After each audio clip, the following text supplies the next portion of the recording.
Hi everyone, it's Yvonne Britton here and I'm joined today by Agnes Vivarelli. Welcome Agnes, it's lovely to have you here.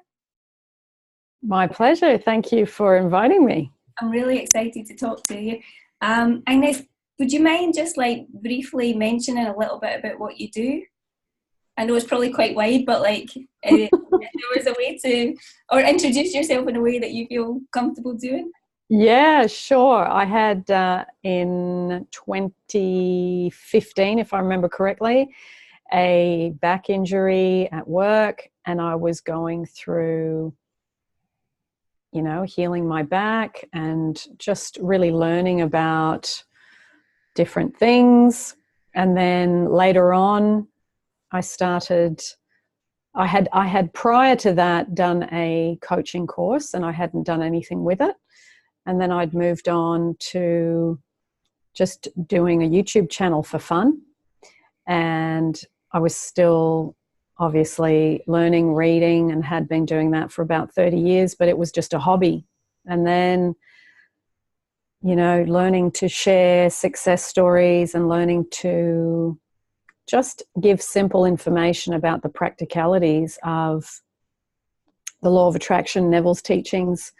And it's moved on years down the track. It has become a business. It's become not just a passion, it's become something that I do for work. And it's now 2019. So, yeah, it's just evolved over time from a little idea, just a little idea. So, in a nutshell, that's how it started. And it's booming. From what I can see, it's booming and you're It helping. is. Yeah. Yeah. So Agnes, the main topic I wanted to talk about is how our thoughts, our beliefs, our emotions affect our health, whether it's Yeah. going towards not being healthy or whether it's, whatever direction you're going on, but, if you're becoming sick, what Yes. does that help or how is it leading us to sickness, or how is it being part of the sickness, and how can it help to come out of the sickness, whether it's chronic health issues or whatever? Mm. Well, I think when I look back at my own life at 20, I think I was 28, 29, I wasn't 30 yet. I ended up going to the doctor and I had something that I thought was just an ulcer. And when I went to the doctor, he said, that's not an ulcer, that's a tumor. You need to get that removed. And I remember thinking, what? That can't be right. Anyway, I freaked out and then I went home and I thought, well, what am I actually doing to my body here? And at the time, I was really struggling with my finances and I was pushing my body too hard work-wise. So I was overworking to try and create a financial income. And in the pushing of that, I ended up, it's like the body goes from 80 down to 50, down to 20, down to 0. And I went -0. And then I ended up getting sick because I was physically pushing too hard. And it was being driven by a fear of scarcity, fear of not having enough money. So that was my first experience of having to practice healing my body. And I changed my diet because I wasn't eating very well. I ate a lot of processed foods. I loved McDonald's. I loved, a lot of junk food. I just was working and not cooking for myself. So I would just grab things on the go. So I changed my diet, and then I had to change my mental diet because I was now faced with, okay, you're going to go and get something cut out and removed, or you're going to change what you're doing. So I started to change what I was doing with the diet, and then looking at meditation, looking at rest, looking at sleeping properly, looking at just changing the whole lifestyle that had created this health condition. And I, at 28, 29, I thought I was invincible, that I could do whatever I wanted to my body and it would bounce back. And that wasn't the case. So changed everything because it gave me a scare. I said to the doctor, I'm not getting that done. I will deal with it. If my body created this, there is a way that it will dissolve this.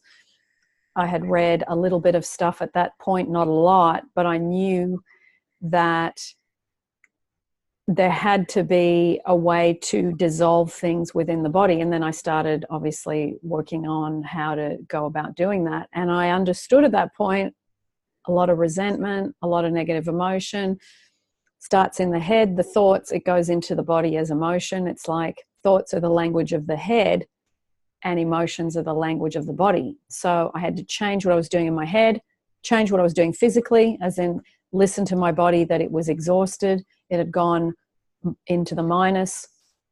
And within, I think it was 6 or 8 weeks, I can't remember exactly, but it was under 2 months, the tumor went away. I went back to the doctor and he said, it's not gone, it's in remission. And I said, no, it's not, it's gone. And to this day, it's never returned. So made the changes. And then I had to learn the lesson again because I ended up with glandular fever and I ended up in bed for months because I'd again pushed my body. I was dancing then professionally and I'd pushed my body way too hard. Again, had to hit the wall, learn the lesson the hard way. And I was in bed for, I think it was 3 or 4 months off and on, where I remember walking from the bedroom to the toilet and I was exhausted. Just walking that, 5 paces, it would just exhaust me because I'd exhausted my body so much. I'd used up all the reserves and I wasn't recharging. That again was being driven by fear of financial scarcity. I don't have enough money. I don't have enough money. I have to keep pushing. I have to keep pushing. If I'm sick, I need to go to work. And just being driven by this fear of lack of money. So it was like a form of punishing myself physically to keep up with the financial demands. So that taught me the second lesson, getting not chronic fatigue, glandular fever. And again, having to learn to rebuild. I was dancing at that point too. Later on, where I was dancing in dance shows around the country, performing for children in schools that was in out of the city regions. So we were traveling a lot, long distances, then doing 1 or 2 shows a day, physically demanding. I was in my 30s, so, that was in my favor. But the more I kept pushing, then I tore my hamstring badly, and that ended that career in dancing. That ended that immediately. And then it took, again, months to repair the torn hamstring. That was actually more difficult than probably the tumor and the glandular fever because I wasn't able to walk.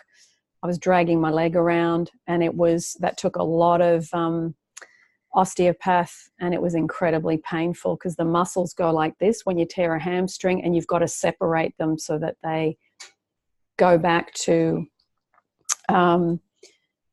just that back to normal state. So that was a painful lesson to learn. So there was quite a few points of injury or illness in my 20s, in my 30s, and then the back injury. So it was kind of like a succession of lessons that needed to be learnt again and again and again. Yeah. So these days, as we know, self-love is really important, and that requires sleep and eating properly and exercise and drinking water. Then the mental fitness, working on your mental state with affirmations, with meditation, calm yourself down, and also releasing fear, anxiety, and also whether you are just not, when you're not okay mentally, then you're not okay emotionally. So it was dealing with the meditation and the affirmations to balance back out. And that took time because I wasn't good at sitting still, wasn't good at focusing.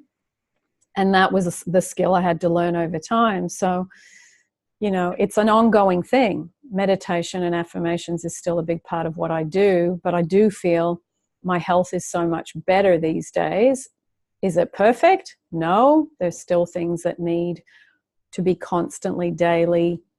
Again, you're only as good as today, so you've got to continue to eat well, continue to exercise, continue to do all these things.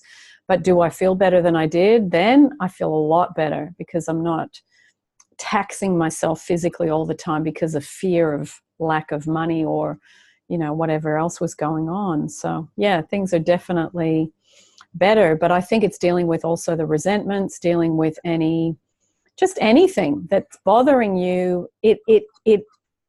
Anything that you've got going on mentally and emotionally implodes. The body is the closest thing to you. Money's out there, jobs are out there, relationships are out there, trips are out there, cars are out there. Whatever you're trying to manifest, it's all out there. The closest thing to you is your health, because you are living inside your own body. So it's the thing that takes the impact, I think, the quickest on what you're thinking, feeling, and believing, and your emotions. So yeah, so that's a lesson. It's learning to calm yourself down as best you can all the time, and that's an ongoing thing. You know, it is an ongoing thing.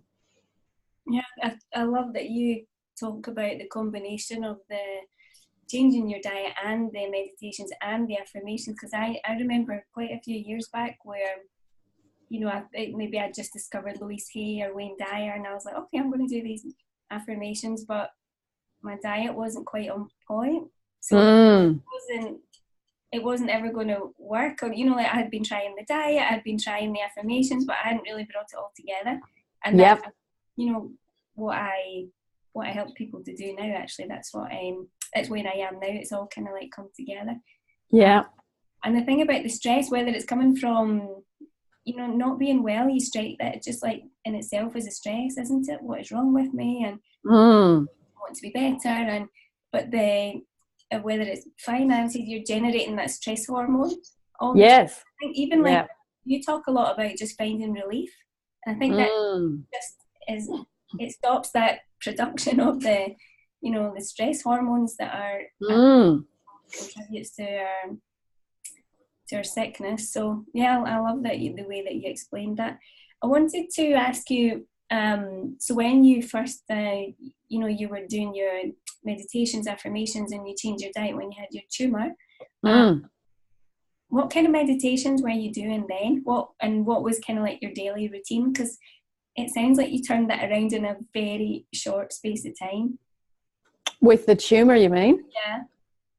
Well, I think what I remember, because it was quite a long time ago now, I think it was writing a lot of stuff. I remember sitting down and writing a lot of stuff, like just things that were bothering me, anything that I was unhappy about. It was just like getting it out of the body. So I've spent every day in that 6 or 8 weeks, whenever that was, writing everything down. And I remember I was living in Sydney at the time, and I basically pulled the plug on everything, on my job, on what I was doing, on where I was living. I basically just left and went and lived in this remote area in the mountains, and I was basically using that time to get better.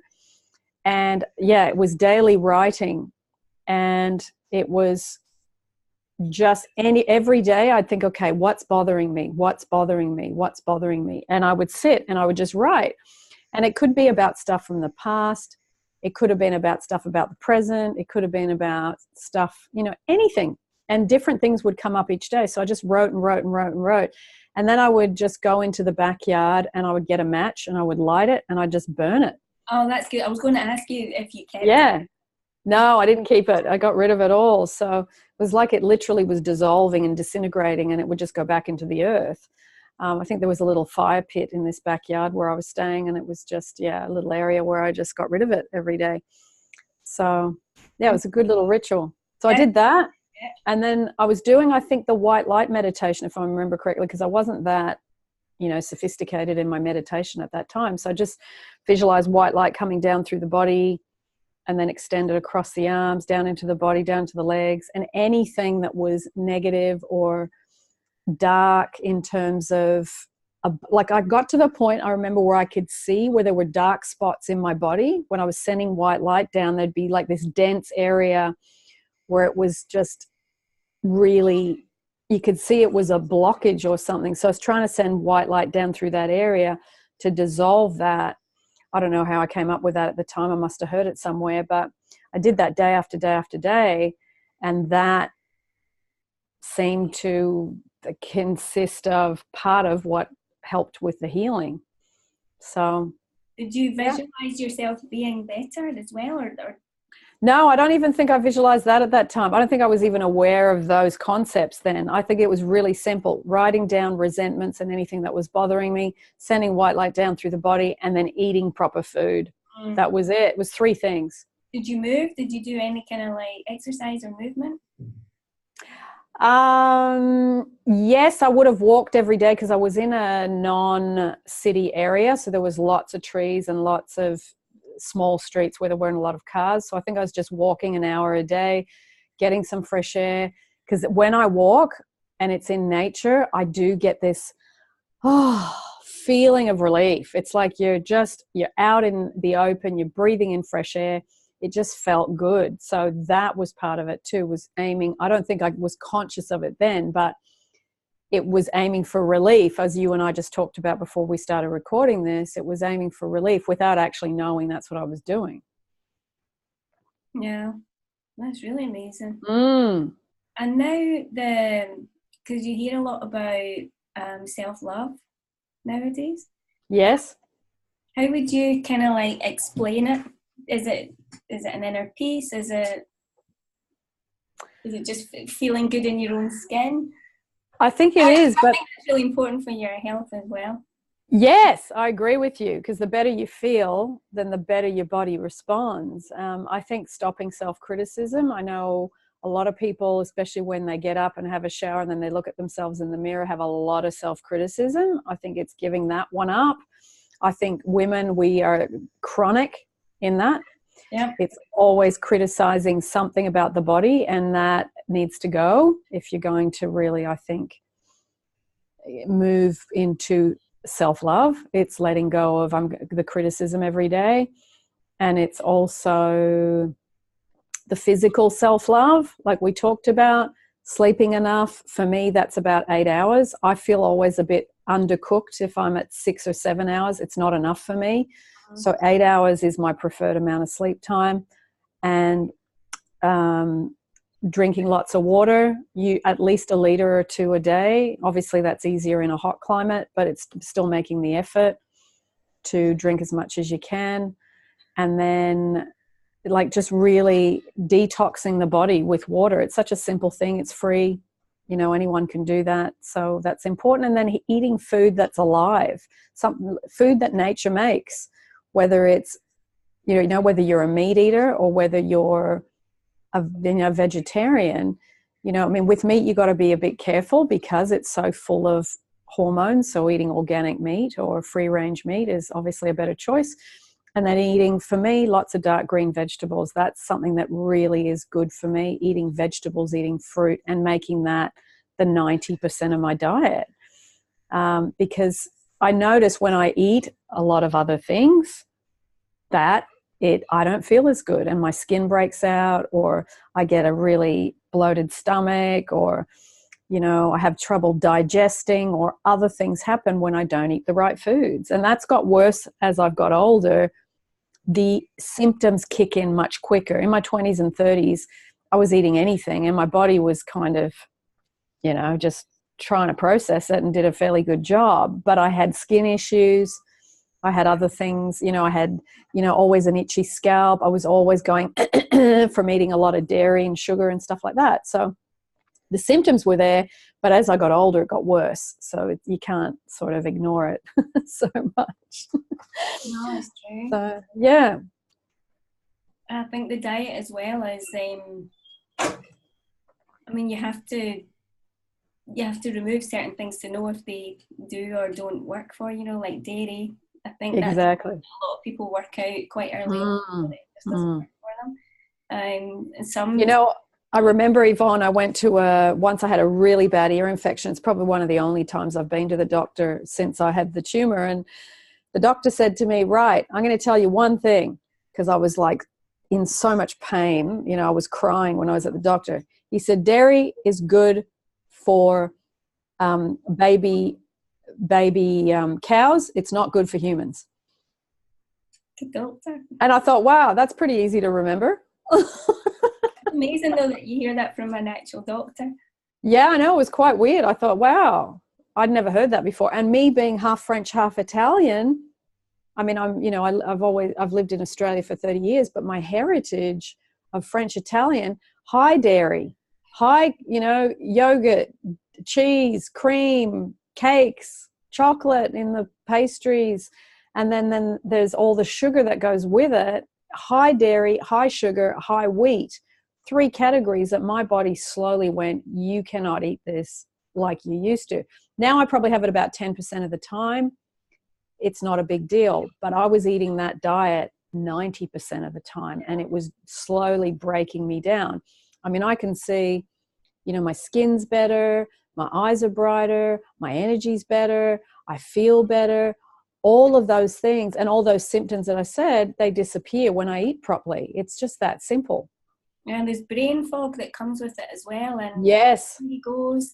And when that clears up, then you can even, you can think clearer, and you might not have a negative thought going through your brain. It's true. It's easier to think clear. There's actually a book called Grain Brain.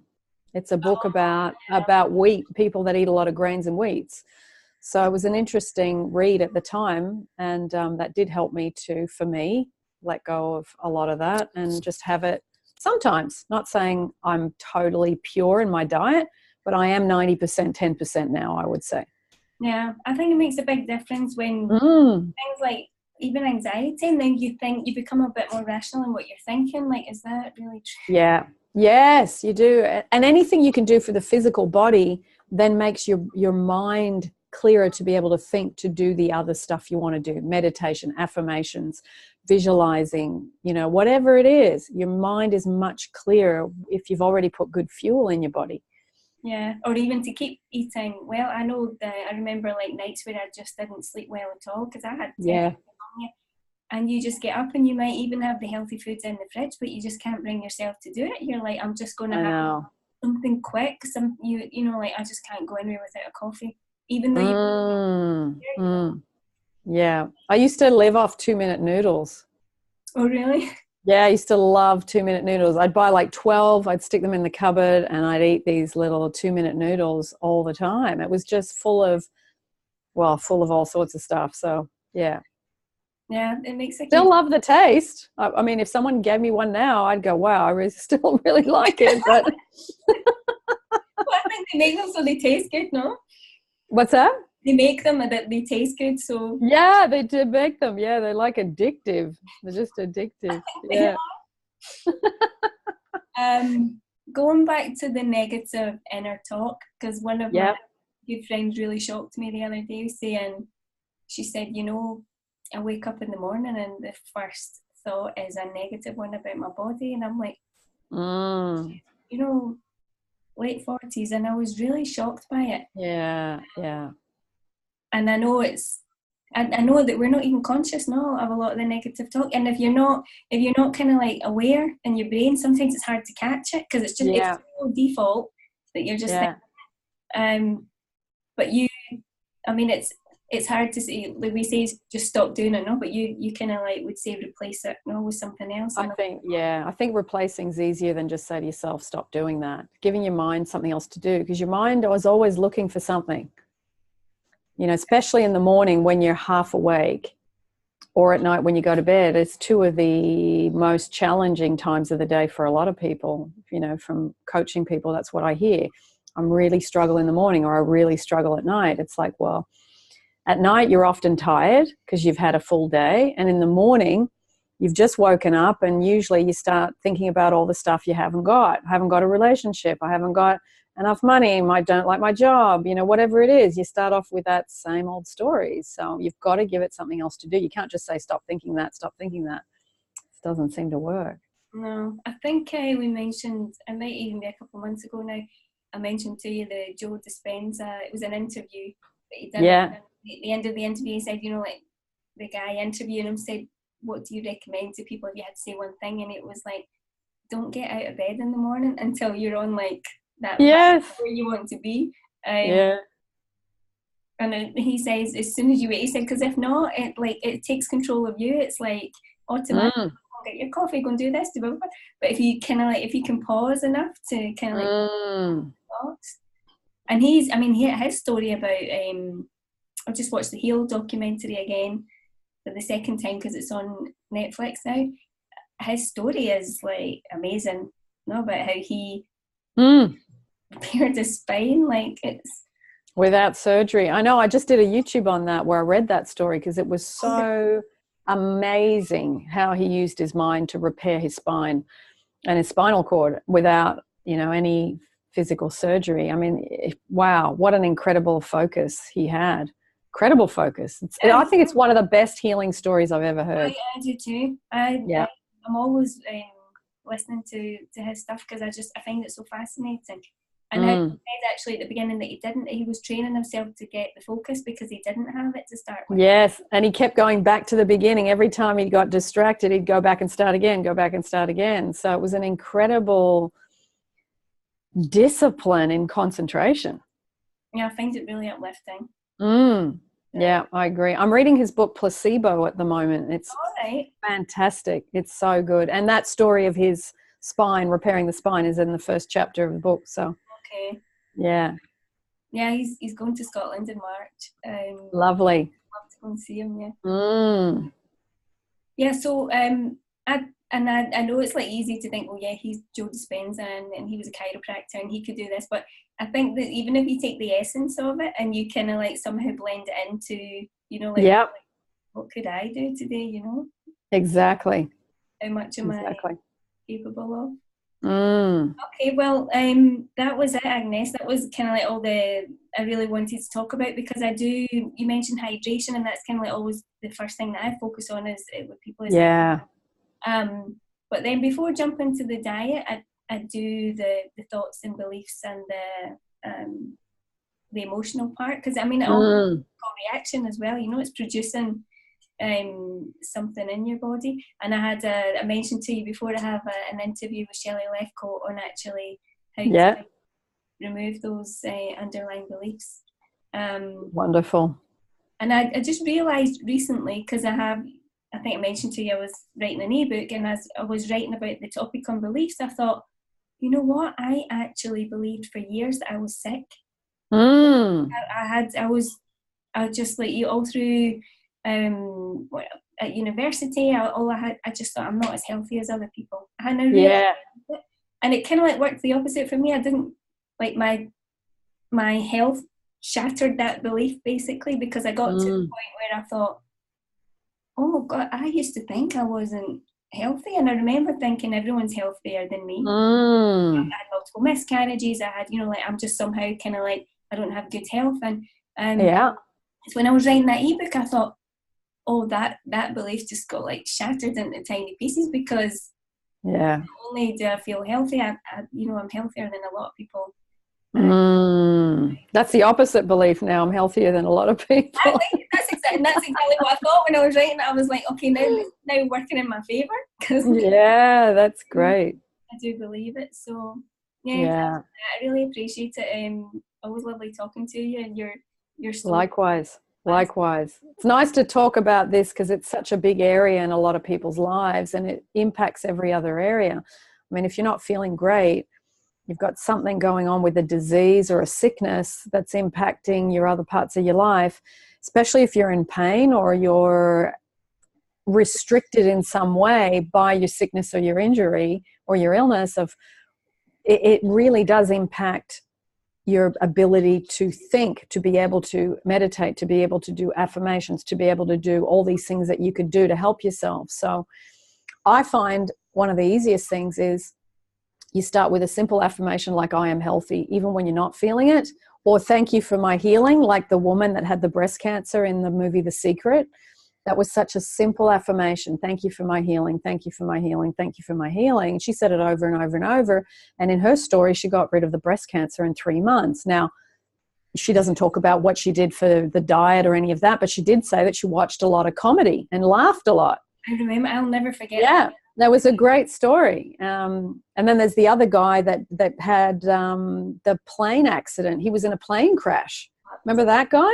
Yeah, I do. They called him the Miracle Man. His story of health is really good. So for people that want to watch really good stories, if they get The Secret out and watch those two in particular, they're fabulous stories of how the mechanics of what this person did to actually get to the place where they ended up with a healthy body again. So Yeah, it's good. It's No, good to, it is a really good point, because when you're in it and you really don't feel well, it's not that easy yeah. to change Yeah, it's not when you're in pain, especially if you're in pain. yeah. Yeah. Yeah. Well, So, thank you for having me. no, thank you. It was an absolute pleasure, and I'm sure we'll talk again soon. We will. To Take be care. continued. Thanks.